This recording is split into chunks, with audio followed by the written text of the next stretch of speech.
الحمد لله رب العالمين والصلاة والسلام على رحمة للعالمين سيدنا ونبينا وقائدنا محمد وعلى آله وصحبه ومن والاه إلى يوم الدين. قال الله عز وجل في القرآن المجيد: أعوذ بالله من الشيطان الرجيم، بسم الله الرحمن الرحيم. الذين تتوفاهم الملائكة طيبين يقولون سلام عليكم. قال رسول الله صلى الله عليه وسلم: من أحب لقاء الله أحب الله لقاءه، ومن كره لقاء الله كره الله لقاءه. అభిమాన సోదరులు, గౌరవనీయులైన పెద్దలు, మీ అందరికీ ఇస్లామీ అభివాదం. అస్సలాము అలైకుం వరహ్మతుల్లాహి వబరకాతుహు. దాదాపు 3 రోజుల నుంచి ఏ విషయాలు మనం చర్చించుకోవడం లేదు. ఒక రోజు ప్రోత్సాహానికి, మరో రోజు పాటలు వినడానికి, ఇలా 3 రోజులు గడిచిపోయాయి.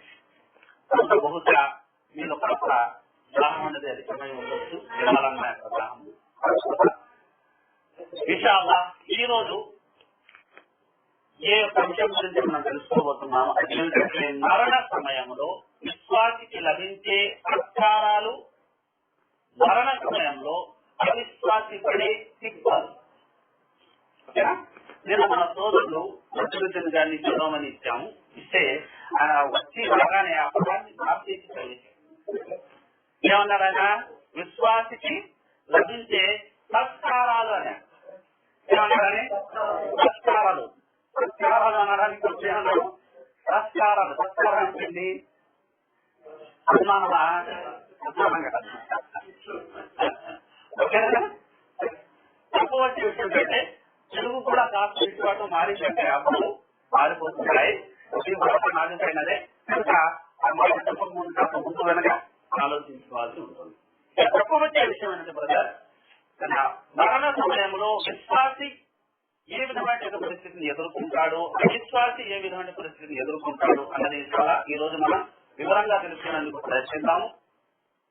ఖురాన్ లో అల్లాహ్ సుబ్హానహు వ తఆలా الذين تتوفاهم الملائكة طيبين, పుణ్యాత్ములు ఎవరైతే ఉంటారో, విశ్వాసులు ఎవరైతే ఉంటారో, సజ్జనులు ఎవరైతే ఉంటారో, వారి ఆత్మల్ని చీపే నిమిత్తం దైవదూతలు వారి వద్దకు వస్తారు. వారి ఆత్మలు చీపే నిమిత్తం దైవదూతలు అంటే మరణం అనేది ఇటు సజ్జనులకు ఉంది, సజ్జనులకు ఉంది. అంటే ఈ వీరి మరణానికి వారి మరణానికి చాలా పెద్ద తేడా ఉంది. దైవదూతలు సజ్జనుల దగ్గరకు వచ్చినప్పుడు ప్రాణం తీసే నిమిత్తం సలాం చేస్తారు. ఏమంటారు? యఖూలూన సలామున్ అలైకుం, మీపై శాంతి శ్రేయాలు శుభాలు కురియుగాక. ఎవరు సలాం చేస్తారు? దైవదూతలు సలాం చేస్తారు. దైవదూతలు సలాం చేస్తున్నారు అంటే వారు గొప్పవారని కదా. లేదు అంటే దైవదూతలు రైతులు కనుక పుణ్యాత్ములు సలాం చేయాలి. కాకపోతే పుణ్యాత్ముల స్థానం అనేది వారు సృష్టిలో శ్రేష్ఠులు కావడమే కాకుండా సత్కార్యాలు కూడా చేశారు కనుక, పుణ్యకార్యాలు కూడా చేశారు కనుక సన్మాన నిమిత్తము, గౌరవార్థము దైవదూతలే స్వయంగా వారికి సలాం చేస్తారు. ఇక్కడ సలాము చేసేసారంటే మిగతా అన్ని యొక్క విషయాలు కూడా శాంతి శ్రేయలతోనే పూర్తయిపోతాయి. అందులో ఎవరైనా సందేహం?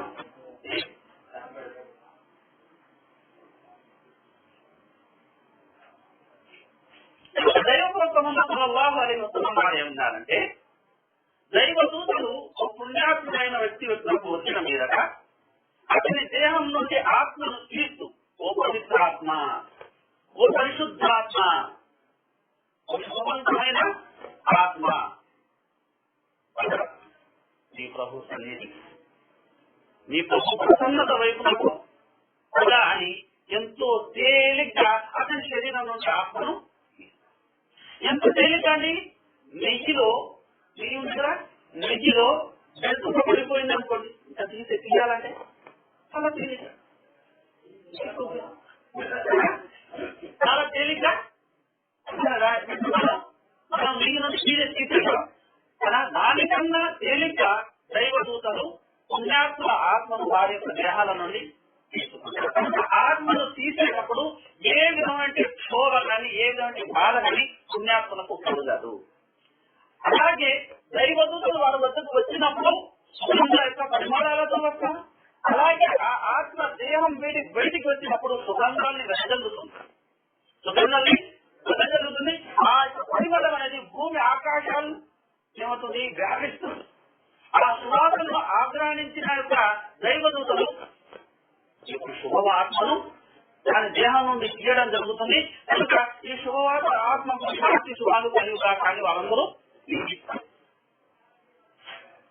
ఇస్తున్నారండి. అలాగే ఒక శుభాత్మ ఈ లోకాన్ని వీడి వెళుతున్నప్పుడు అల్లాహ్ సుబ్హానహు తెలియజేశాడు. అదేమిటి? ఒక తలే ఈ ముస్తమా వల్ల ఈ దుర్మార్గులు ఎవరైతే ఉన్నారో, దుర్జనులు ఎవరైతే ఉన్నారో, ఈ యొక్క దుష్టులు ఎవరైతే ఉన్నారో వీరు చచ్చారు. కాకపోతే వీరి మరణానికి గాను, వీరి సత్యనందుకు గాను ఇటు భూమి విలపించలేదు, అటు ఆకాశము ఏడవలేదు. అంటే ఏం తెలిసింది? దుర్మార్గుడి కోసము భూమి విలపించదు, ఆకాశం ఏడవదు. అంటే పుణ్యాత్ముడి కోసం భూమి విలపిస్తుంది, ఆకాశం రోధిస్తుంది. సృష్టిలో ఉన్న సమస్తం అనేది మరణించినందుకు బాధపడుతుంది. ఎంత అదృష్టం అండి. కనుక మనకు మరణం మంచి స్థితిలో రావాలా, చెడు స్థితిలో రావాలా? మంచి స్థితిలో రావాలని మనం కోరుకోవాలి. అందరూ జీవిస్తారు. ఇంకా ఇన్ని సృష్టి రాష్ట్ర చీకలను పొందిన యొక్క శుభాత్మ చూడటానికి ఇక వేరే చెట్టు జరగడం అనేది జరగదు. చెప్పవచ్చే విషయం ఏంటంటే ఆత్మను తీసుకున్న దైవదూతలు స్వర్గం నుంచి తీసుకువచ్చిన ప్రత్యేకమైన బట్టలు, తెల్లటి బట్టలు, అది కూడా సుగంధ భరితమై ఉంటుంది. ఆ బట్టలో ఆత్మను చుట్టుకొని ఆకాశంలో తీసుకెళ్ళినప్పుడు ఆ తలుపులు వెళ్లక ముందే దానికి సంబంధించిన సువాసన అనేది, దాని తాలూకు సువాసన అనేది వారికి చేరిపోతుంది. వారు ఒక శుభాత్మ అనేది రాబోతుందండి అని ముందుగానే స్వాగతం పలికేందుకు తలుపు దగ్గర వచ్చి నిలబడిపోతారు. తలుపు తప్పగానే అడుగుతారు, ఎవరంటే నా పుణ్యాత్ముడు అంటే తలుపులు తెరిచేయడం అనేది జరుగుతుంది. అలా ఆ 7 ఆకాశాల మీద బిల్డింగ్ తీసుకెళ్లి ఆ ఆత్మను పెట్టడం అనేది జరుగుతుంది. అక్కడ ఒక శుభవార్త ఆత్మకు ఇవ్వబడుతుంది. నీది ప్రభు నీ వల్ల ప్రసన్నుడయ్యాడు, ఇక మీద ప్రళయం వరకు సౌకర్యాలతో ఇక్కడ సుఖశాంతులతో వృద్ధులు అని జీవించి సమర్థించండి. అలాగే ఒక దుర్మార్గుడు మరణించాడు. ఇక్కడ మహాప్రభు ముహమ్మద్ సల్లల్లాహు అలైహి వసల్లం విషయం చెప్పారు. మనం కూడా విషయాన్ని గుర్తుపెట్టుకోవాలి. ఏమన్నా మనం అహబ్బ లికా అల్లాహి అహబ్బల్లాహు లికాహు.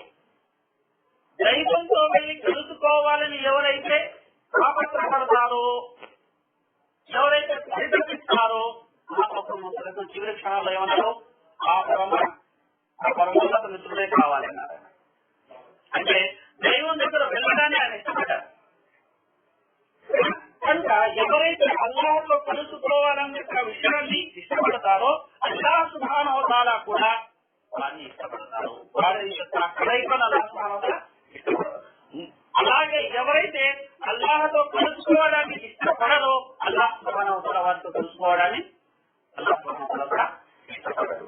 కనుక మనము 80 సంవత్సరాలు జీవిస్తామా, 100 జీవిస్తామా, 150 జీవిస్తాం, ఓకే, ఎన్నైనా ఎంత వయసు అంత జీవితం కాకపోతే మనలో ఒక విధమైన యొక్క ప్రవణ ఉండాలి. అదేమిటి? మనం మన ప్రభుత్వం వెళ్ళి కలుసుకోవాలి. ఆ దయాసాగరంలో మనం వెళ్ళి కలుసుకోవాలన్న ప్రవణ కనుక మనలో ఉందంటే అల్లాహ్ సుబ్హానహు వ తఆలా కూడా మనతో కలుసుకునేందుకు సంతోషిస్తాడు. లేదు అంటే మనం ఎలాగైతే పెంచుకుంటున్నామో వారు ఏమన్నారంటే ఒక దుర్మార్గుడి వద్దకు కూడా దైవదూతలు వస్తారు. ఆధ్యాత్మిక దైవదూతలు వచ్చినప్పుడు ఎలా ఉన్నారు? ఏ రీతి వారి యొక్క ముఖాలు వెలిగిపోతున్నాయి.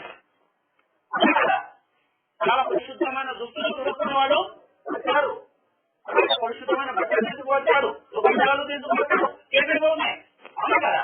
కాకపోతే ఇదే దుర్మార్గుడి యొక్క ప్రాణాన్ని తీసే నిమిత్తం దైవదూతలు అక్కడ వెళ్ళినప్పుడు ఆ దైవదూతలు మహాభయంకర రూపాలు కలిగిన వారై ఉంటారు. వాటిని చూడగానే ఇక్కడ తెలుసుకుంటాడు. ఇది మొదలైంది.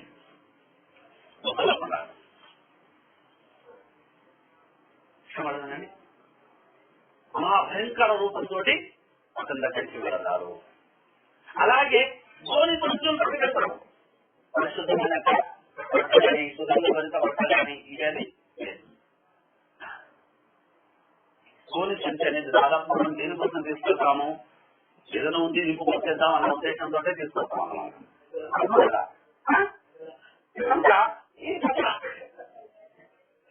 ఈ ఆత్మ ఎలాంటిది?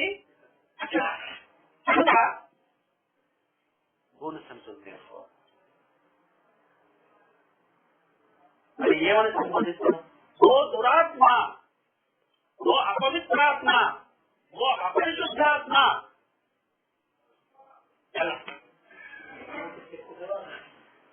ఎట్లా ఈ దేహాన్ని విడి నీ ప్రభు ఆగ్రహం చేసినప్పుడు వెళ్ళు. అనుగ్రహం కాదు,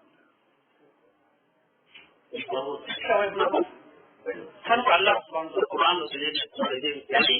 అల్లదీన తవఫాహుల్ మలాయికా జాలిమీ అన్ఫుసిహిం. మీరెవరు? జాలిమీ అన్ఫుసిహిం, తమ ఆత్మల మీద అన్యాయం చేసుకున్నారు. మీరు అనుకుంటున్నారు మేము ఒకరి మీద దౌర్జన్యం చేసాం, ఒకరిక మానాన్ని ధనాన్ని పొందబడ్డామని వీరు ఫీల్ అవుతున్నారు. కానీ నిజంగా ఆ దౌర్జన్యం అనేది వారి మీద ఎక్కువగా వీరి ఆత్మల మీద చేసుకున్నారు. ఎందుకు? దానికి ప్రతిగా శిక్షణ ఎవరు అనుభవించాలి? వీళ్ళు అనుభవించాలి. వాళ్ళు పరిగణించబడతారు. మీరు దుర్మార్గానికి లోనైన వారు, మీరు దౌష్యాన్ని సహించిన వారు కరుణించబడతారు. ఈ దుర్మార్గులు శిక్షించబడతారు. కనుక అల్లాహ్ సుబ్హానహు వ తఆలా ఏమంటున్నారు?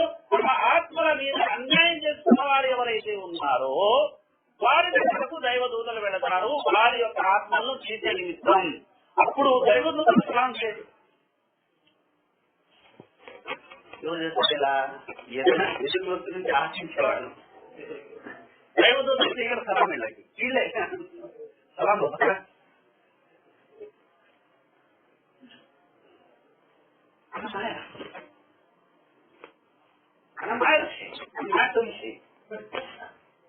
ఎందుకు? వాళ్ళ ముఖాలు తీసి భయం పుట్టేస్తుంది. భయం పుట్టేసి ఇంకా ఏదో కాస్త కూర్చో చూపుతుందేమోనని ఈ సలాము ఇలాంటివన్నీ ప్రయత్నిస్తారు. కనుక అల్లాహ్ సుబ్హానహు వ తఆలా అంటున్నారు, మాకున్నా రామడు తెలుసు. అయ్యో మేము మాకు ఏ యొక్క చెడు అనేది లేదు, ఏ పాపం మేము ఎదురము, అసలు ఏ చెడు కార్యాన్ని మేము పాల్పడిందే లేదు. మీరు ఇంత మంచి ముఖాలు ఎత్తుకుని ఎందుకు వస్తున్నారు? మంచి ముఖాలు రండి.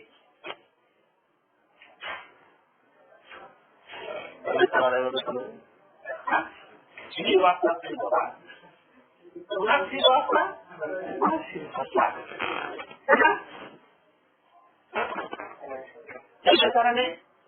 లాడ్లు కూడా చెంపకాయ కొడతారు, ముఖాల మీద కొడతారు, వీపుల మీద పడతారు. అలా కొట్టుకుంటూ నేరస్తుని ఎలాగైతే పోలీసులు అందరి ముందు ఈడ్చుకెళ్తారో కొట్టుకుంటూ, అలానే ఇతను కూడా ఇతను బాధతో తీసుకెళ్తారు. అలాగే ఆత్మ తీసేటప్పుడు ఎలాంటి పరిస్థితి ఉంటుందో తెలుసా? ఒక ముళ్ళ కంప ఉందనుకోండి, ఆ ముళ్ళ కంప మీద ఒక పరిస్థితి గుడ్డ వేసేస్తుంది. కాదు, గుడ్డ వేసేసాం. ఆ గుడ్డను బాగా ఎలా ఉంటుంది? ఎక్కడికక్కడ చిరిగిపోయి చేతికి వచ్చేది. అలాగే ఇతని యొక్క దేహం నుండి ఆత్మను అంతే కఠినంగా తీయడం జరుగుతుంది. అంతే యొక్క బాధను, తీవ్ర యొక్క శోభను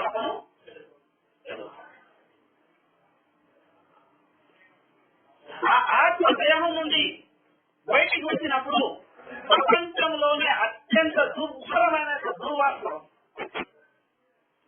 ప్రపంచంలోనే చుల్లి కడుపు పట్టే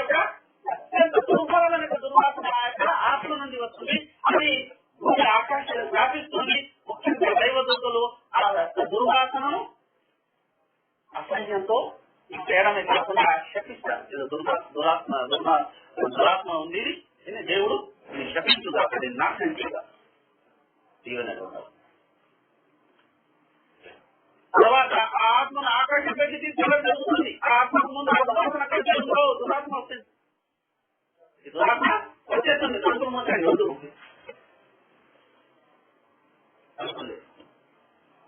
పైకి వెళ్ళేందుకు అక్కడి నుంచి ఆత్మను ఆకాశం నుంచి ఆత్మను భూమి పెట్టి విసిరివేయడం జరుగుతుంది.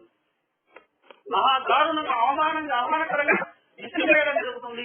మళ్ళీ అది శుద్ధిగా వచ్చి అందించబడుతుంది. పెళ్లికి ఎవరికి ఉండాలి చేసిన ఆత్మ ఇల్లికి శుద్ధి అంటే స్వభావం. ఆ కాలంలో బంధించడం జరుగుతుంది. ఇంకా దానికి శిక్షలు వచ్చి మంచి ఆత్మకు వచ్చి అనుగ్రహాలే మహాభక్త ముహమ్మద్ సహాబాలతో కూర్చొని ఉన్న సమాజ దగ్గర ఏదో ఆలోచిస్తూ ఆవేదన భరించే పొలంతో ఆయన ఒక కళ్ళతోటి భూమి మీద ఇలా అలా గీస్తూ అంటే మీరు సమాజ శిక్ష నుండి శరణు వేడుకోండి, సమాజ శిక్ష నుండి దేవుడు మిమ్మల్ని కాపాడాలని మీరు కోరుకోండి, ప్రార్థించండి అని అనేక మాటలు ఆయన ఖచ్చితంగా సహాబాల జీవితాన్ని మనం తీసుకున్నట్లయితే వారు అధిక శాతం సమాధుల్ని సందర్శించేవారు. ప్రకృతిలో అన్నారు, మీరు అప్పుడప్పుడు మీరు సమాధుల్ని సందర్శిస్తుండండి. తద్వారా ఐహిక లాలస ఏదైతే ఉందో, ప్రాపంచిక వ్యామోహం ఏదైతే ఉందో దానికి భయపడతాయి. ఫలితంగా ఇంకిత జ్ఞానం మీకు కలుగుతుంది. నేను ఎంత సంపాదించుకున్నా, ఎంత విలాసవంతమైన జీవితం నేను గడిపినా ఈ యొక్క 6 అడుగుల స్థలం మీద వచ్చి నిద్రపోవాల్సి ఉంది. అప్పుడు ప్రాపంచిక వ్యామోహం తగ్గి మానవత్వం అనేది అక్కడ చోటు చేసుకోండి. కొందరికి మేలు చేయాలనే భావన మనిషిలో కలుగుతుంది. అధిక శాతం చెప్తుండేవారు,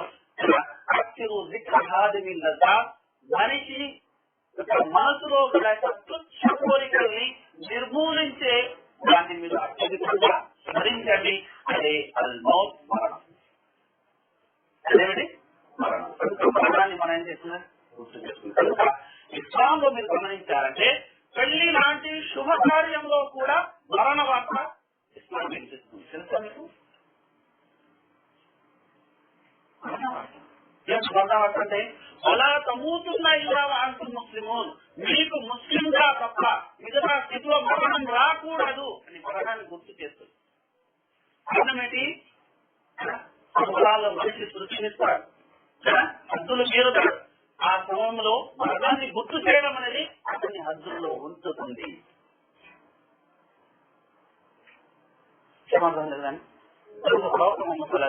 సమాధుల్ని సందర్శించమన్నారు. మనం కూడా సమయంలో సినిమాల్ని తీసుకెళ్లాలంటే రూల్ ఏమీ లేదు. సురేఖ శాస్త్రం ఉంది. సమయం వచ్చినప్పుడు ఒక 2 3 లేదా స్వయంగా ఒంటిగా మనము అక్కడ వెళ్ళి అక్కన్న మార్చేసుకొని అక్కడ జనాదన మాత్రం పాల్గొని వారితో పాటు వెళ్ళి సంస్థలు అదే శవ సంస్కారాలన్నింటిలో పాల్గొని తర్వాత మనం దిగి వచ్చి మనకు పుణ్యవంతులు ఎవరైతే జనాదా నమాజ్ చదువుతారో వారికి ఒక తీరాదంతటి పుణ్యం లభిస్తుంది.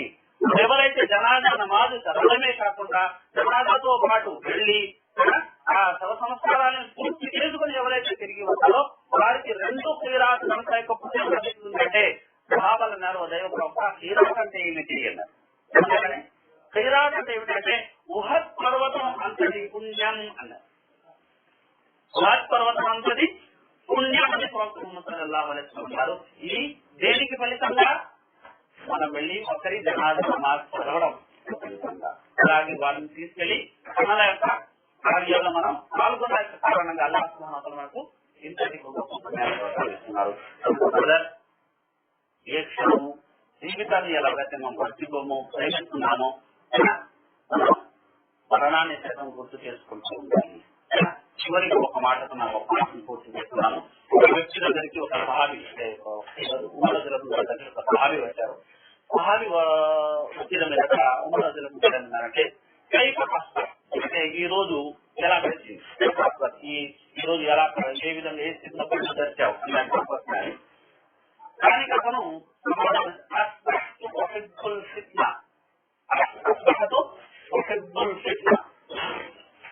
ఏంటి నేను ఉపద్రవాన్ని ఇష్టపడుతూ కల్లోలాన్ని ఇష్టపడుతూ నేను ఉదయం చేశాను. అల్లది అంటారు కదా, దాన్ని నేను ఇష్టపడుతూ ఉదయం చేశాను. నువ్వు చెప్తున్నాను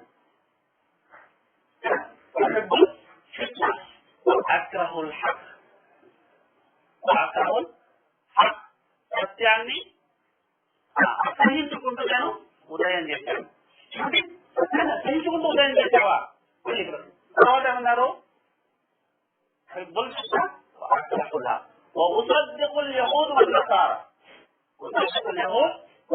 యూదులను క్రైస్తవులను నేను ధృవీకరిస్తూ ఉదయం చేసి క్రైస్తవులను ధృవీకరిస్తున్నావా? సత్వంతులను చెప్తున్నావా? ఏమాట చెప్తున్నాము చివరికి ఉన్నది. తర్వాత ఏమన్నాడు? వలి అఫిల్ అర్జి మా రైతలిల్లాహి ఫిస్సమా, భూమిలో నా దగ్గర ఉంది, ఆకాశంలో దేవుని దగ్గర లేదు.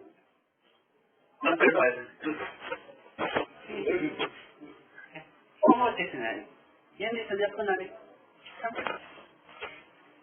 అప్పుడు అలీరజన్ గారు అనుకొని లేదు అర్థం అనేది లేదు, ఆ అర్థం అయితే ఒక్కొక్కరు చెప్తారు. ఇందులో అవ్వాలకు అవలాదుకు చెప్తున్నా, ఇందులో అవలాదుకు అమ్మవాళ్ళకు అవలాదుకు చెప్తున్నా. మీ యొక్క సంపద కానీ మీ సంతానం కానీ మీకు పరీక్ష, ఒక ఉపద్రవం, ఒక అలజడి ఆయన ఇదేది ఇష్టపడుతున్నాడు? సంపదను, సంతానాన్ని. అక్రమం ఏదైతే అన్నాడో మృత్యు సత్యం, అవును ఎవడు అవును ఎవరు తర్వాత చెప్పింది చెప్పాడు. యూదులను క్రైస్తవులను ధృవీకరిస్తున్నాడు. ఖురాన్ ఏమన్నాడు? ఒకాలకి యహూదు లేకపోతే అలాంటి ఒకాలకి లేకపోతే అలాంటి యూదులు అన్నాడు క్రైస్తవులు ధర్మం మీద లేదని, క్రైస్తవులు అన్నారు యూదులు ధర్మం మీద లేదని ధృవీకరించాడు. మరి చివరిగా దగ్గర భూలోకంలో ఆకాశంలో కూడా దేవుని దగ్గర లేదంటున్నాడు. అతని దగ్గర భార్య పిల్లలు ఉన్నారు, దేవునికి భార్య పిల్లలు.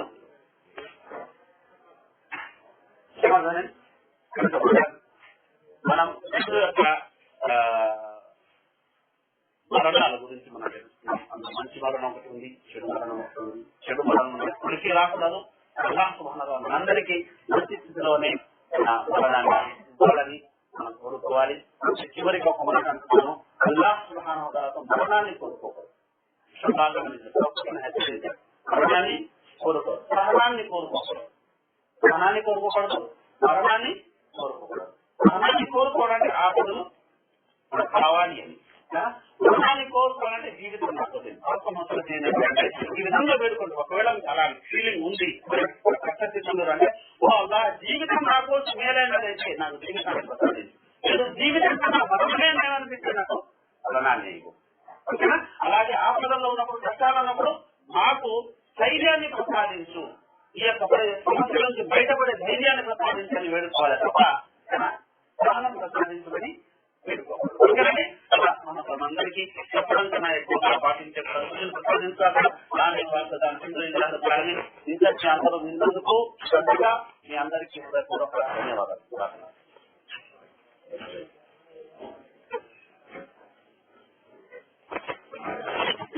ఆమెర్ గారు ఎలా ఉన్నారు?